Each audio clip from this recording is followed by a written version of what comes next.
What's going on, guys? Welcome back to the Adventure Outpost. We're back with part 2 of our series looking at the top 100 summer movies of all time.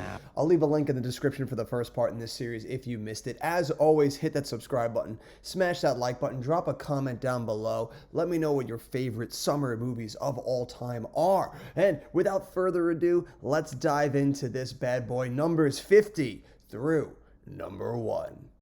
At number 50 is Shrek 2, released May 19th, 2004, a movie I saw May 21st, 2004 at 4:15. One of the first movies I ever went to with my group of friends when we started our weekly excursions to the theater. I much prefer this one to its predecessor, funnier, wittier, with a more rounded out story. This one builds upon its predecessor with a more personal story like all good sequels should, while introducing us to more characters like the iconic Puss in Boots and the deliciously evil fairy godmother. The jokes are laugh a minute in this film, and it still has to this day the best joke ever that will go over the heads of children. At 49 is Star Trek, released May 8th, 2009, a movie I saw May 9th at 10:10 p.m. A lot was riding on this film for many Star Trek enthusiasts. Unfortunately, I wasn't one of them. This was actually the first Star Trek film I had ever seen, so it's no surprise that this has become the litmus test for me as far as how well these Star Trek films are. I've since rectified this and watched every Star Trek film released, and I've grown a more appreciation for the franchise, but that hasn't lessened my love for this movie in any way. Its fast-paced, frenetic energy was just what the franchise needed to help keep it afloat in this modern era, and the casting for everybody is picture perfect, like legit everybody. And you can tell in every frame how badly J.J. Abrams wanted to make a Star Wars movie. At number 48 is Predator, released June 12, 1987, the ultimate man's man movie. Just a 100-minute adventure about a bunch of hulking meat trying to stay alive while an advanced alien hunter bears down on them for sport. It's pure 80s cheese with silly one-liners, muscle-bound freakazoids trying to out-pump each other, and violent, blood-curdling spectacle. It's Arnold Schwarzenegger at the top of his game and one of the best sci-fi action movies ever made. That scene alone with Schwarzenegger covered in camo and mud holding a torch and screaming like Tarzan to goad the Predator to face him is just, ugh, chef's kiss. At number 47 is Baby Driver, released June 28th, 2017, a movie I saw that same day but have no ticket stub for, unfortunately. It's my favorite Edgar Wright film. It sees a wheelman known as Baby looking to make enough money to settle his debt and get out from the criminal organization he's been roped up in the majority of his life.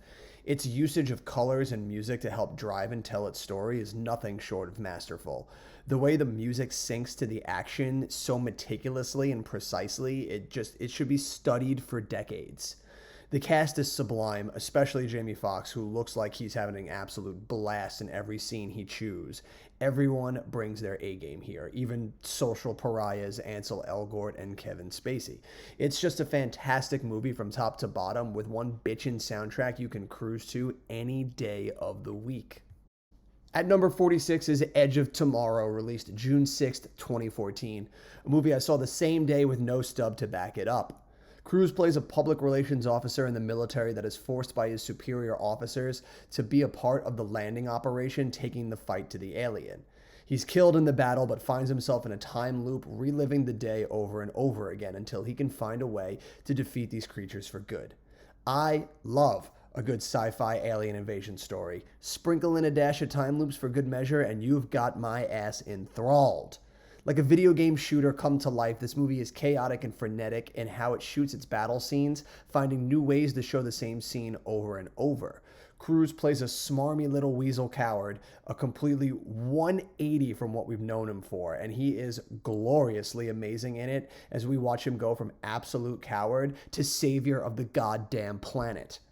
Emily Blunt is also a force to be reckoned with, owning every scene she's in with her badass presence. The movie just absolutely rocks, and it's a shame it didn't find its audience in theaters because it is one of the best time loop movies around. At number 45 is Avengers Endgame, released April 26th, 2019. A little bit of a cheat since they released this movie a week, but it was supposed to come out the opening weekend, kicking off the summer season, so it still counts. And as always, this is a movie I got to actually see before it came out, so no ticket stub. This is the culmination of 21 films, and it was always going to be a colossal thing to live up to, but the finale of the Infinity Stone saga lived up to every single second of its illustrious buildup.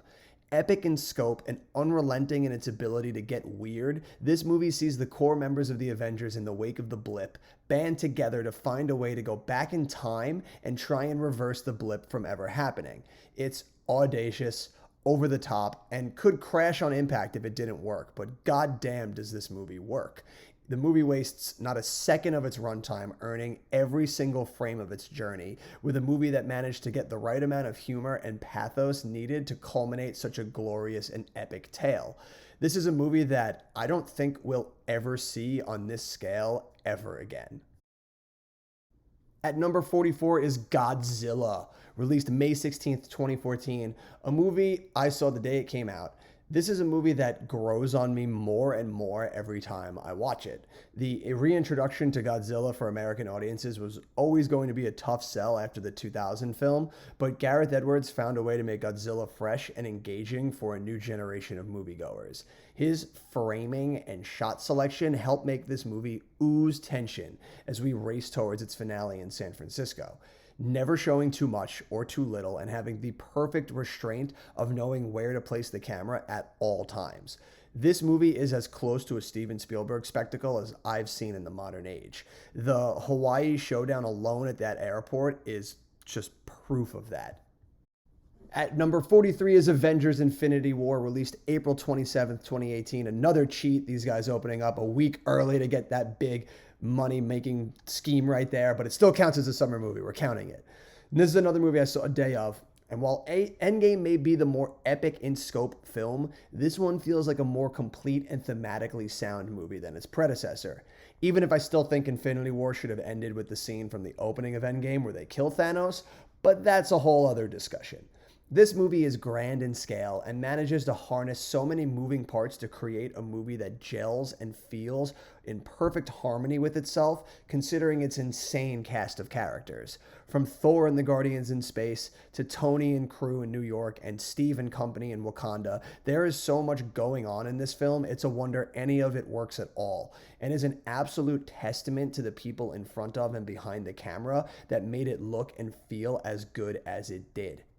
At number 42 is Oppenheimer, released July 21st, 2023. A movie I saw the same day at 11 a.m. and the second movie from 2023 to make this list. I love me a good biopic, and one done on this scale with an absolute master of a director behind the camera, I knew this was going to be something special. But even all the trailers and hype couldn't prepare me for this. Audacious in scope, grand in design, and playing with time in a way I didn't know I needed, Nolan crafted a biopic that did something not many are able to do: wring tension out of a film where you know the outcome.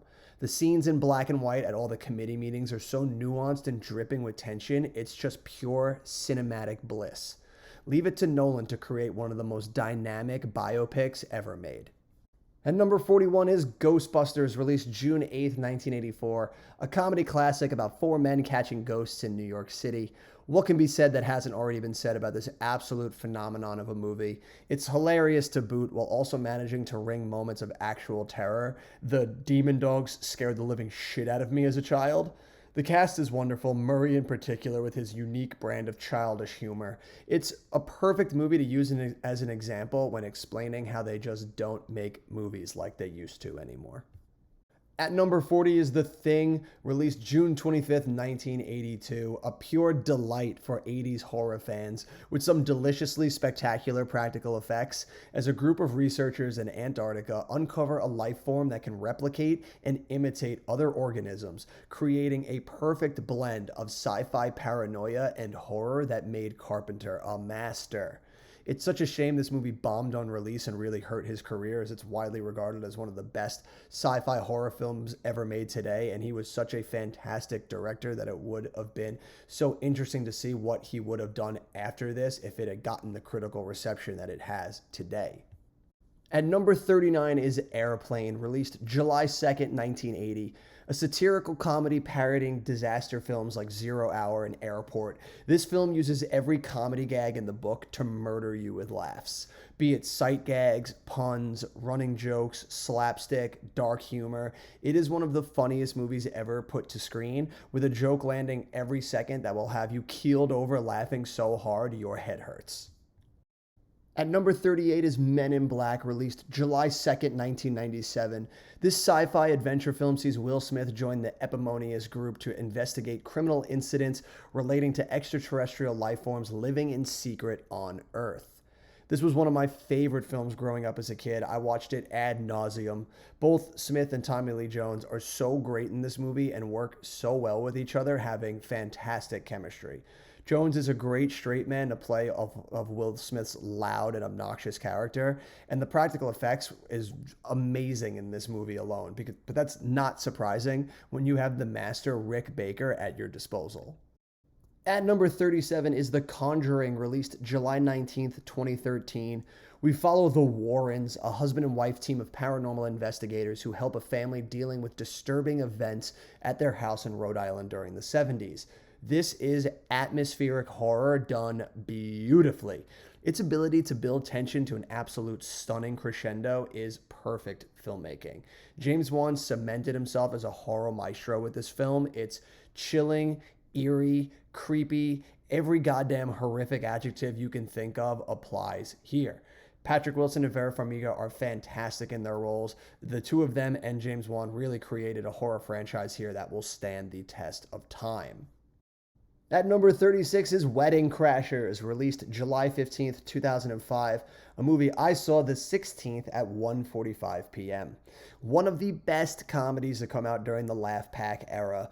Owen Wilson and Vince Vaughn especially are just epically hilarious in this film about two friends that crash weddings to bang chicks. Vaughn is so unhinged in this film as a sweet teddy bear of a guy that can change on a dime. It's my absolute favorite performance of his. The dialogue is so insanely quotable and everyone is so goddamn hilarious in this. It's one of the best comedies to come out in the mid-2000s. At number 35 is Poltergeist, released June 4th, 1982. A movie that The Conjuring probably owes a lot of thanks to. This was the original supernatural ghosts are haunting my house film, and God, what a fucking film it is. The usage of practical effects still to this day creep the ever-loving shit out of me. It terrified me as a kid, and watching it as an adult today, I still get shivers when the clown attacks, when the trees come to life, and that dude's face melts off. This movie is pure horror, and a film I still can't believe is rated PG. It's crazy that they made a huge hoopla about Temple of Doom, and not this film to give us a PG-13 rating. That, it just blows my fucking mind. At number 34 is Minority Report, released June 21st, 2002. Tom Cruise may just be the de facto summer movie king. In this film, he plays a cop working in pre-crime, a specialized task force that uses precogs who can see into the future and warn of a murder before it takes place. Tom must go on the run to clear his name when one of the precogs witnesses him commit a murder. Its blend of sci-fi with tech-noir creates such a unique and distinct setting for this film. Couple that with the insanely masterful direction of Steven Spielberg, and you have a surefire sci-fi classic on your hands. And number 33 is Wally, released June 23rd, 2008, a movie I saw that same day at 6:50. Following the exploits of a lovable robot, Wally, as he is left behind on Earth to clean up the waste. He's visited by a robot named Eve, who he falls in love with and pursues across the galaxy. It's such an adorable film, and it blows my mind that people that saw Elemental say that that was the first rom-com by Pixar, when it's clearly Wall-E. The meet cute and opening scenes on Earth set to no dialogue and just follow Wall-E and Eve as they interact is nothing short of romantic bliss. It is a fantastic film that explores such a wide variety of themes as Wall-E comes in contact with a human ship looking for signs that it can return to Earth. Everyone is made better by coming into contact with Wall-E. He's Buster Keaton in robot form. At number 32 is Pirates of the Caribbean: Curse of the Black Pearl, released July 9th, 2003. Another movie I saw in theaters but couldn't tell you the date. I still remember walking home from the movies in the summer heat with my younger brother just gushing about how awesome this film was. It's something we still do to this day, just gush on and on and on about this movie. This film franchise, at least the first three films, don't get nearly enough credit for how groundbreaking they were and how influential they were to my generation growing up in the mid-2000s. Like how the late 70s and 80s had Star Wars and Indiana Jones, we in the 2000s had Lord of the Rings and Pirates of the Caribbean. These movies were our Indiana Jones. Fun, over-the-top adventure serials that brought back to the limelight a long-lost genre. This was a perfect storm of all the right people coming together at the right time to create something truly spectacular. From all the actors, including Johnny Depp's iconic Jack Sparrow, to Ted Elliott and Terry Rossio's amazing script, and Gore Verbinski's stylish direction, this film is a stunning achievement in 2000s cinema. At number 1 is Gladiator, released May 5th, 2000. Another movie running the theme of movies I know I saw in theaters but couldn't tell you when. A movie my dad took me and my brother to see, probably way earlier than we should have seen it. I was 10 in 2000. Probably not prime Gladiator watching age, but thank God my dad did, because I love sword and sandals movies, and it's because of this movie that I do. I love historical fiction like this, and Gladiator is one of the best around. Sweeping in scope and epic in its grandiose storytelling, it's as close to an epic like Ben-Hur that we've gotten in the modern age. Russell Crowe is fantastic as the title character, as is Joaquin Phoenix and Yaman Hunso and everyone else. It's just a stellar film that also highlighted what could be done with CGI to help create these worlds of days gone by. At number 30 is Finding Nemo, released May 30th, 2004. Another movie I saw in theaters but couldn't tell you when. This movie was peak pop culture. You couldn't go anywhere without hearing about it or someone referencing it. It was everywhere in my school when it came out. And for good reason. It's one of the most visually beautiful and hilariously quotable animated films ever made. Gorgeous in design and beautifully rendered, this story of Marlin and Dory crossing the ocean to find Marlin's son Nemo is so heartwarming and funny, it's no wonder it still stands the test of time to this day.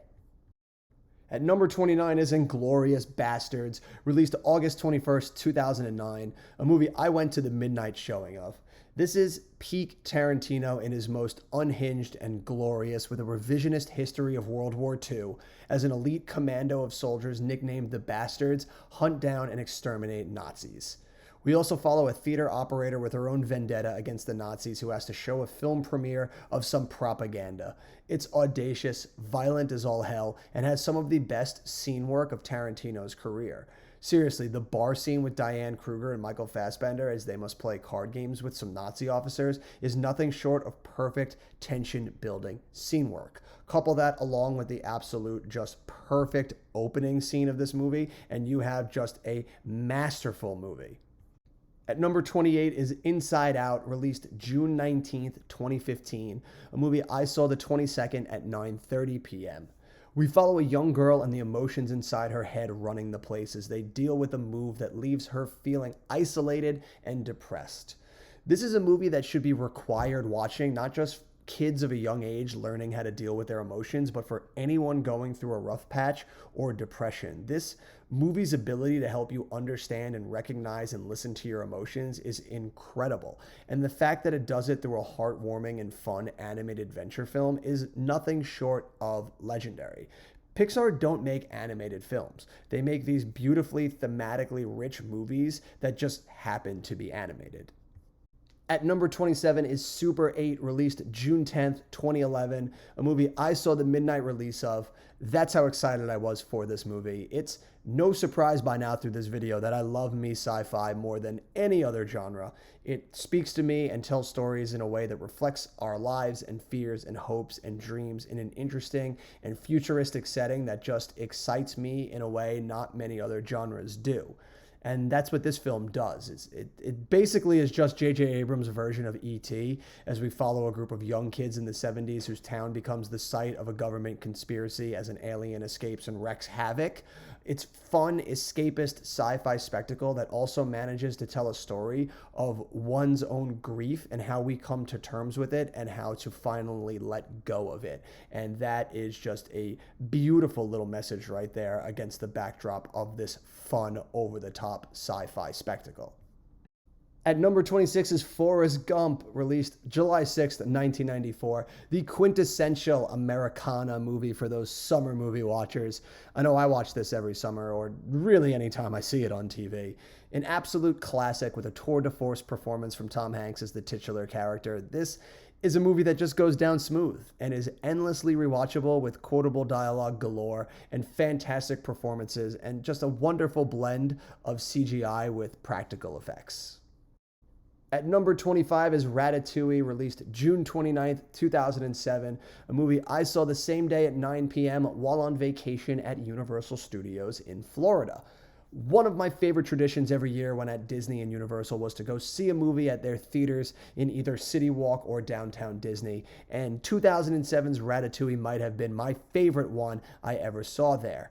A film about a rat living in Paris and teaming up with a down-on-his-luck janitor to become the best culinary duo in Paris is just the sort of absurd, insane premise that Pixar can make work in their sleep.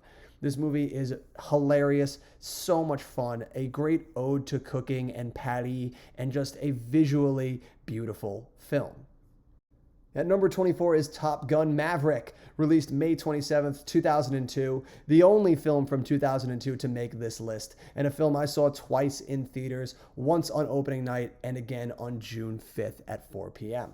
This is the ultimate dad movie. We revisit Maverick as he confronts his past while training a new set of recruits at the Top Gun Academy for a dangerous mission.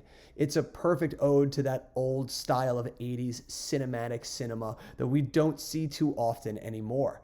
Its usage of practical effects is stunning, feeling like you're along for the ride in the cockpit for all of its daring and insane aerial stunts.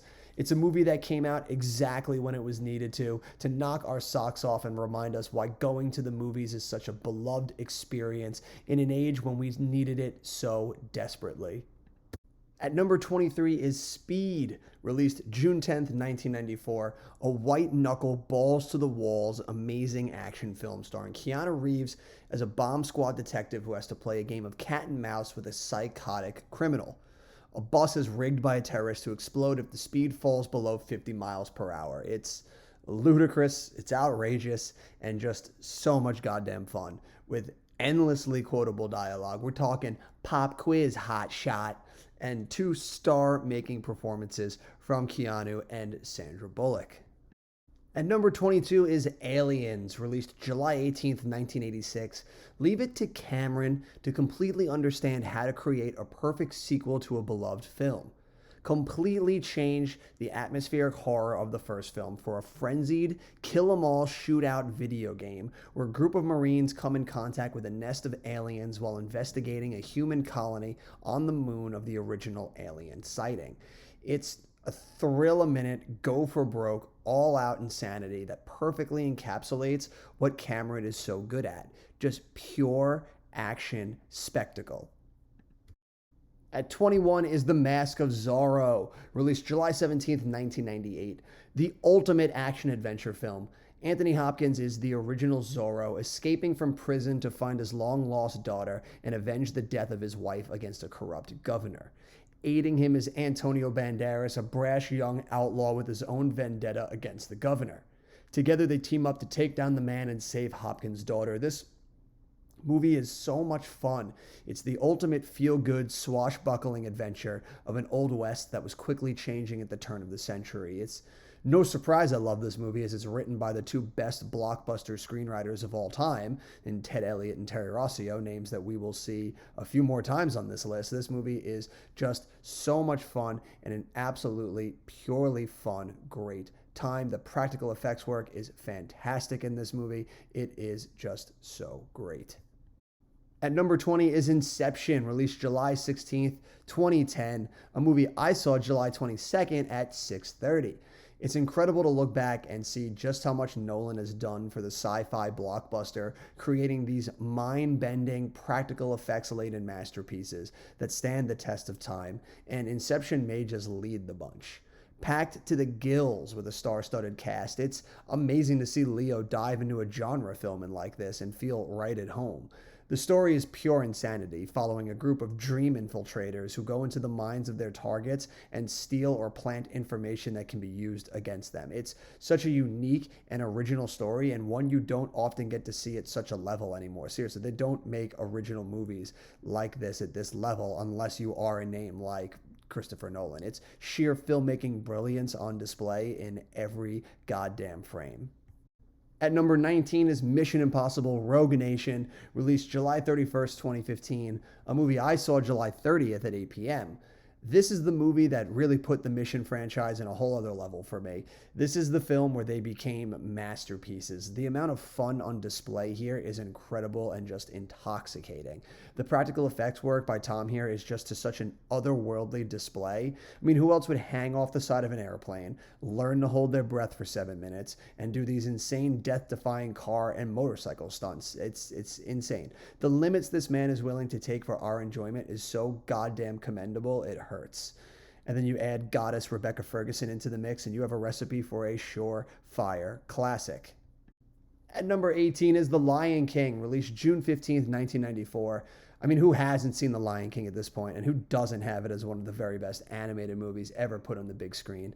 There's not much to be said that hasn't been said about this masterpiece. It's engaging, it's fun, it's heartwarming, it's heartbreaking, it's whimsical, it's exciting, and it's everything else you can think of to perfectly describe this once-in-a-lifetime movie that we all will continue to return to year after year because it is our childhood. This movie is everything about 90s childhood that just encapsulates what we loved about those movies from that era. Like, this movie is the movie for 90s animation. At number 17 is Dawn of the Planet of the Apes, released July 11th, 2014, a movie I saw July 10th at 10 p.m. This is the best Planet of the Apes movie, bar none. Better than the original. There, I said it. This story of humans trying to survive a deadly pandemic and coming into contact with Caesar and his apes who are just trying to live a peaceful existence, and we watch as they hurtle towards violence, is absolutely stunning. Every frame is dripping with tension and excitement. Andy Serkis is a revelation as Caesar. It's seriously insulting that he hasn't gotten awards recognition for all his countless work in this field, especially so in this trilogy of films, as he brings such a beautifully haunted and realized character to life in Caesar. At number 16 is The Dark Knight, released July 18th, 2008, a movie I saw way too many times in theaters. Very quickly now, let's see what we've got. July 18th at 11:21 p.m. July 18th, technically the 19th, at 3:15 a.m. What were we fucking thinking? And then one last time, July 29th at 9:50 p.m. This is Christopher Nolan's masterpiece. There isn't a frame wasted in this story of Batman's fight against the Joker. It's pure anarchy and pulse-pounding excitement. Whatever gave him the idea to basically make Heat, but with Batman characters, was a stroke of pure genius. I wouldn't even consider this a superhero film. It's a dark crime thriller that just happens to feature a guy in a bat costume and a deranged clown. It's a perfect film. At number 15 is SpiderMan II, released July 30th, 2004, a movie I saw the same day at 2:45 p.m. This is my favorite comic book movie. The one perfectly felt like it was ripped from the pages of a comic strip and brought to life. It helps that Spider-Man is my favorite superhero, and no one has tapped into the duality of Peter Parker and Spider-Man like this film has. It just perfectly punctuates the loneliness and despair of Peter Parker trying to balance his life with his duties as Spider-Man. It's just picture perfect. Alfred Molina is also fantastic as Dr. Octopus, and just great casting right there, really feeling like the comic book iteration come to life. The movie is also loads of fun with wild and exciting action sequences and a moment of brilliant terror that only Sam Raimi can pull off, with Doc Ock first coming to life in the hospital. Like, it's just fantastic. At number 14 is The Mummy, released May 7th, 1999. Sometimes the best course for a movie is a change of genre, and Stephen Sommers perfectly captured how to bring the story of The Mummy to contemporary audiences when he changed it from a low-budget horror film to a huge, sprawling Indiana Jones blockbuster. Seriously, if you switched out Rick O'Connell for Indiana Jones, you wouldn't miss a beat in this fantastic action-adventure film about a team of archaeologists coming face-to-face with the mythological mummy as he attempts to reincarnate his love. I honestly would actually love to visit the alternate reality where this was an Indiana Jones film with Harrison Ford. Now, there's a remake I think we can all get behind. Instead of Dial of Destiny, let's do another Indiana Jones movie, but it's just The Mummy. I think we could all get behind that. At number 13 is Twister, released May 10th, 1996. This is pure 90s and the perfect movie to show people when explaining how they just don't make movies like they did in the 90s anymore. They could just decide back then to make a movie about tornado chasers and create a great story around it to showcase these incredible practical effects. Seriously, they'd never attempt to make this movie how they did back then anymore. It would all be just green screened. And we lose the charm of those movies when they do that. The spectacle of these films is all in the sheer brilliance of the practical effect work, seeing how they came together to create this insane thing. There's nothing exciting about blockbusters today outside of a few. We know they're just made on computers. There's no thrill there to see. There's no wonder on how they achieved this particular set piece. We just know it was green screened and VFX'd in later. Like, I want to see them drop an exploding tanker on people, of course safely. I want to see them simulate real hurricane winds and chuck debris at their actors, again, safely. I want to see them put on a clinic for us, and that's exactly what Twister did perfectly. It excites you, it terrifies you, it stuns you into silence with its audacity to be so practical and amazing. We need movies to be like that again. At number 12 is Star Wars Episode V, The Empire Strikes Back, released May 21st, 1980, the franchise that started big blockbuster franchises. Everyone remembers where they were the first time they watched these films. I can still remember watching the original VHS copies and wearing them out. I watched them so much, and nothing will ever hit the highs of this film. This is peak Star Wars, just pure sci-fi entertainment that built on its predecessor with a darker and more encompassing story that really opened up the world of possibilities that this franchise could become. It truly became something special here with this film. It is one of the all-time classic sci-fi blockbusters. At number 11 is Toy Story 3, released June 18th, 2010, a movie I saw the same day at midnight. A film series that has grown up with me. I was a kid when the first two came out, and this one dropped right as I was in college, and thus the perfect age for the story of Andy coming to terms with his childhood ending to hit home and hit hard. Seriously, it's impossible for me to watch this movie and not sob my fucking eyes out by the end of it. It's just such a beautifully told story. I mean, leave it to Pixar to teach us some of the most powerful and important messages in our lives right when we needed them most. At number 10 is Mission Impossible Fallout, released July 27th, 2018, a movie I saw the same day but don't have a stub for. The best Mission Impossible film. Everything is firing on all cylinders in this film as Ethan once more does battle with the powerful syndicate. This is everything great about this franchise dialed up to maximum levels for insane enjoyment. Henry Cavill is a perfect addition, and his power-up arms is still the best memed scene from that year. And Tom's death-defying stunt work is at an all-time high here, and the final third of this movie is so pulse-pounding and thrilling, you're on the edge of your seat. It's just, this movie is perfect action filmmaking from start to finish. At number 9 is Back to the Future, released July 3rd, 1985.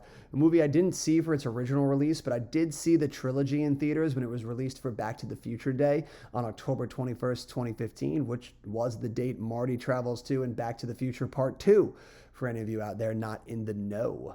But this movie is such a fun, turn your brain off, watch anytime it's on TV movie. It's so iconic and enjoyable and has influenced so many movies that have come after it. It's the ultimate sci-fi time travel film that sees Marty travel back in time and have to rekindle his parents' romance or risk disappearing from time entirely. It's a ticking time bomb of a movie that drips with tension but never loses its through line of enjoyability to it. It's just such a great feel-good movie. And the fact that they pulled that feeling off when this movie also features Marty's mom trying to fuck him is truly astounding. Kudos to you guys.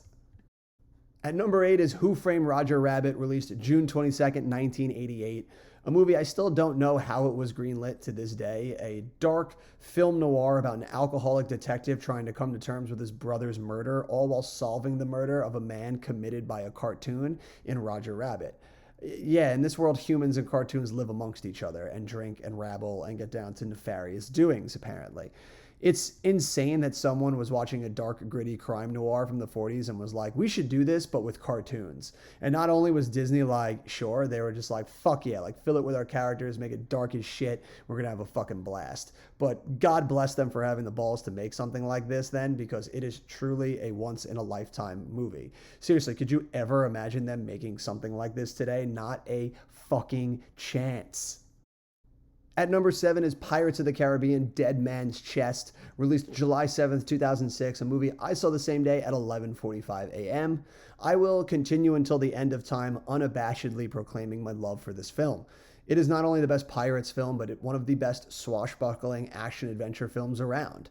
Penned by the gods, Ted Elliott and Terry Rossio, they managed to create an audacious spectacle here as our intrepid leads all come into contact with the diabolical Davy Jones and the insidious East India Trading Company led by Lord Cutler Beckett. The movie does what all great sequels do. They build upon its predecessor, expanding the lore and the scope of the films and ramping up the action to an insane degree. This film is also loaded with glorious lore of the sea and the mythological status of the pirate as it reached its zenith. This is truly a special film. The ending alone with the three-way fight where everyone has a claim to the heart of Davy Jones is just gloriously good storytelling. At number 6 is E.T., released June 11th, 1982, a movie I didn't see originally but caught in IMAX last year on August 13th, 2022 at 7. One of my favorite films ever. This movie spoke to me in a way not many have when I was a kid.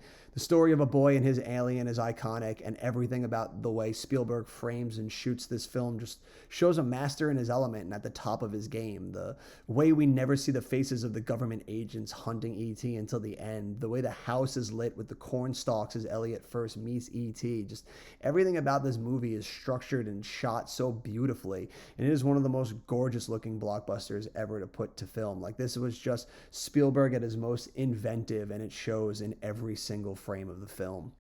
At number 5 is Terminator 2: Judgment Day, released July 3rd, 1991. Cameron uses his technique from Aliens here to create the perfect blockbuster, changing out the genre from a tight, pulse-pounding horror film in the first to a high-octane thrill ride of an action film for the sequel. Sarah Connor is now a badass, having spent the years in between films preparing for the threat of nuclear Armageddon. It also leaves her a bit insane in the head and in a mental institution, leaving her son, John Connor, now adrift, trying to make his way and heading down a dark path without his mother's guidance. And then bam, 2 Terminators show up to completely wreck house. Arnold Schwarzenegger is pitch perfect as the Terminator. It will always be his best work and the one he should feel most proud of, being able to capture the deadness of these machines, but slowly over the course of this film find his humanity and become more human-like, while Sarah becomes the inverse of that and becomes the more robotic of the two. It's the perfect juxtaposition to be as the backdrop for this insanely thrilling movie as they try to stay one step ahead of the murderous Terminator chasing them. This is just the perfect movie. It's just written so goddamn well. Like, James Cameron is an absolute maestro behind that camera. At number 4 is Jaws, released June 20th, 1975. A movie I didn't see for its original run, obviously, but did see last year when it was released on IMAX on September 3rd, 2022 at 7. A movie that blew my mind when I first saw it as a kid, kept me out of the ocean for the whole summer. I was definitely way too young the first time I saw this, but that's part of the beauty of watching movies, is testing your limits and seeing things you might not be ready to see, but still being absolutely thrilled to your core and know deep down inside you that you're watching something special. I am so grateful to my parents for showing me these movies from such a young age and giving me my affinity not just for these movies, but love of all things Spielberg as well, because he absolutely owns this top 10. He is the summer movie king. At number 3 is Indiana Jones and the Raiders of the Lost Ark, released June 12, 1981. If adventure has a name, then it's gotta be Indiana Jones. This is the ultimate dad action film. Mine showed me this when I was just a wee lad, and I have been hooked on this franchise ever since. I have tattoos of these films, and so much I love them. Harrison Ford created the ultimate cool guy here, not by wearing a fancy tux and looking cool or getting the girl, but by being a man that would stop at nothing until the day was won. He created an archetype here that is followed to this day in action films. The everyman who just gets the shit kicked out of him the whole movie but never stops. He endears himself to us through his tenacity. Couple that with incredible set pieces and thrilling stunt work, and you have one of the greatest all-time action-adventure films of all time. At number 2 is Jurassic Park, released June 11th, 1993. The movie that catapulted special effects work into a whole other dimension. I mean, leave it to Steven Spielberg to just continually change the game and create epic suspense-filled adventure films again and again and again. Beating his own record for highest grossing film ever here, Jurassic Park is pure summer thrills with amazing spectacle and high octane action. It's insane that only him and Cameron are the only two to ever have set the record for the highest grossing film of all time and then beaten their own record for it. Like, that's absolutely fucking insane. The dinosaurs here still look amazing, and they still hold up to this day, looking better than some of its sequel films after all these years. Its themes still resonate to this day, as corporate greed and pinching pennies is a tale as old as time and continually bites at the hubris of man who want to tempt the sun. It's a film you can return to again and again, and the spectacle and wonder of these dinosaurs is never once lost on you. At number 1 is Independence Day, released July 3rd, 1996. I mean, how could it not be? What could be more summer and thrilling than the world having to save itself from an alien invasion on the 4th of fucking July? It's the most absurdly over-the-top film, but in all the right ways. The way this film takes its time to build to its huge alien spectacle is masterful. It builds up so much perfect dread. All of the characters are just fantastically fun, especially Goldblum and Smith just playing off of each other. This movie is just, it's pure adrenaline and amazing thrills with some fantastic practical and special effects. It's just the purest, greatest summer movie you could possibly watch. I mean, how can you hear Bill Pullman's amazing Independence Day speech and not "oorah" at the top of your lungs? This movie is pure summer. Get your hot dogs, get your burgers, sit down on the 4th of July, watch your movie. I know I watch this movie every 4th of July. I've got it on repeat throughout the day, just like every other red-blooded American. And that's my list. My God, we're finally here. It took us a shitload to get through this. This one took a lot out of me, so I don't know if we're going to be doing a top 100 again anytime soon. Collecting all these videos, writing all the dialogue, getting down into this. This is a huge undertaking, so I don't know if we're going to do 100 next time. Maybe we'll knock it down to 50, maybe 25 for these ones, just to keep it a bit easier to drop these ones as we go into the future. But I'm going to turn it over to you guys now. I want to know, what are your favorite summer movies? Drop them down in the comments below. Let me hear what your favorite summer movies are of all time. But until the next adventure, you have been you, I have been me. These are the movies that we love so goddamn much. And until next time, I'll see you at the movies.